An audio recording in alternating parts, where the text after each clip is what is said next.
Welcome to Narrowboat Precious Jet. My name's Steve Tyrrell.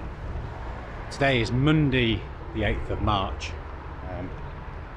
We're currently on the Coventry Canal in Coventry. Just walking Charlie Boy down the towpath now. Give him a quick walk. His morning walk, I should say. Although he's already been out today. This is his second walk of the day. Anyway, been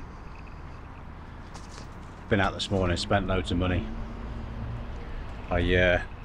I bought the floorboards, or the sole boards for the boat, and I bought the best I could afford.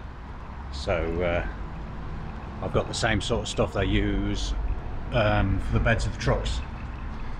So it's birch ply and it's wrapped in a waterproof membrane. So I'll have to, when I cut the boards, I'll have to seal the edges.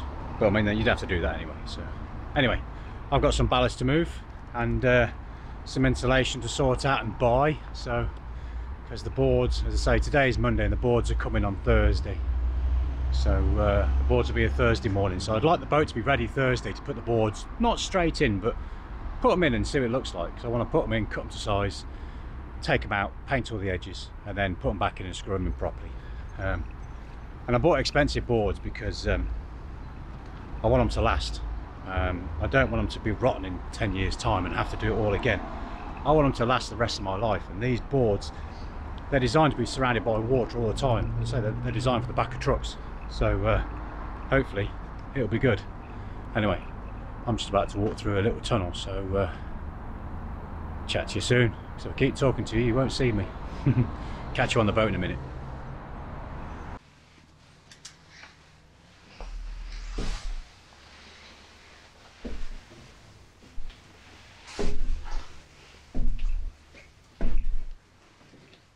All the way through the boat, it's all done. So today's jobs are all that ballast there. Gonna stick it all in, gonna get all the ballast in. I've got a couple of bits of insulation there. Although it's dirty, it'll still do the job. I mean, there's no water and it's dry. Even when I took them out and the bilge was quite wet, the insulation was still dry, so that's going back in. You ain't gonna see it, trust me, you won't see it when I've finished. So excuse me. So these first few here, then get the ballast in all of these, get it all laid down, get it all sorted. There's no ballast going in the engine room because that's going to be full of batteries, that section. Not sure what I want to do with this section yet, but I want to try and get all my electrics in there if I can. So all you'll see when you open that is my electrics, my batteries and that sort of stuff. And then the top of it will have the same board in there, the same floorboard in there as what's under here, what's under the shower and under the deck in there. But out here it'll be exposed, so you'll see the fact that it's expensive board, you know. So, and then all around the engine that'll all be boarded off as well. So, right, let's set you up on a bit of a time lapse, and you can watch me shifting some ballast around. Let's just open the hatches, get a bit of light in here. Look, there you go. Okay, stick you on time lapse, get the ballast in, get the insulation down, and then I can start thinking about seeing what space I've got for boards and sealing it on top. So, right, onwards and upwards, as they say.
Right, there's you go. Ballast down, insulation down as well. Need to buy 3 more pieces for over there. In fact, I'll probably only buy 2 because that far corner there is going to be under the shower. So the shower's going to come up level with the door here. So all this here is going to be under the shower. So I might leave that for now because I need to think about running the pipes under there. So I might fit a small piece of insulation because the shower drain will be in that corner of the shower because the boat leans backwards and that's the back of the boat. So the water will go to the back of the boat. So the pipe will probably come out and go around the edge here under that breather bit there and come out here, and then under the sink here I will have like a bilge trap, to a shower bilge there to pump it out. So, and I want to try and fit a moisture alarm down there. In fact, I want to try and get moisture alarms in several places throughout the boat, you know. So, but there you go, that's the insulation down. And these tracks here I was going to fill with insulation, but you know what, I'm going to leave them open just to allow air to move around and moisture to move around. If there's any water in the bilge, I want it to be able to drain out, and the less stuff in there the better. I know that it might cause a bit of create a bit of condensation with there being no insulation there, but all this on top of the bilge here, this is all going to be taped off. It's going to be insulated and taped, you know. So all that bit on top of the bilge there's going to be some insulation laid on top of them bricks on the ballast, and then it'll be taped off with a bit of a moisture membrane or something like that, and then it'll all be taped up. And so hopefully the bottom of the boat, the bilge, will be moisture separated from the top of the boat, so you won't get any moist air, because there won't be any it's the warm air that holds the moisture, and it's going to be cold down there. So although there will be a slight bit of moisture with the cold, difference in temperatures, it won't be a great deal. It'll be inside the boat itself that where the moist air is, and where the warm moist air is, especially when you're living in it, cooking in it, breathing. So up here, sorry, not up here, down there, it won't be too bad. Especially as I'm going to have under the tug deck there, I'm going to have a couple of fans when I'm cruising, blowing cool air all the way through the bilge, and that'll come out in the shower room over there, go up the top and come out the top. That's the plan anyway. Whether it actually works out that way, I don't know, we'll see. So anyway, that's it for you today. Hope you enjoyed. I'll be back here in a couple of days time because I need to get the rest of the insulation down, because the floorboards, the sole boards I've purchased, they're coming Thursday. So, and once they're here, I want to get them kind of laid in the right place. If not bolted down, screwed down. If not screwed down, I want to get them laid in the right place and give you an idea of how much room, because down here in the kitchen area, one of these bits of insulation is going to have to be trimmed because there's going to be a bilge fridge, or as one of my lovely viewers keeps referring to it as a gin fridge, which I'm quite happy with that. I'm quite happy with that. So anyway, if you're not already subscribed, please consider subscribing. Much appreciate having you around, and feel free to like and comment a bit on the videos as well. Your comments I love, I really do. I read every single comment, and I always try and answer back. I do love your comments, whether they're funny comments or practical with a bit of advice. I love them. I love them all the same. So like I said, please feel free to like my videos and comments as well. And if you're not subscribed, please consider it. It's free of charge, you know. I really do love having you around. So take care of yourselves, guys. Look after your families. Stay safe. All right? See you, bye.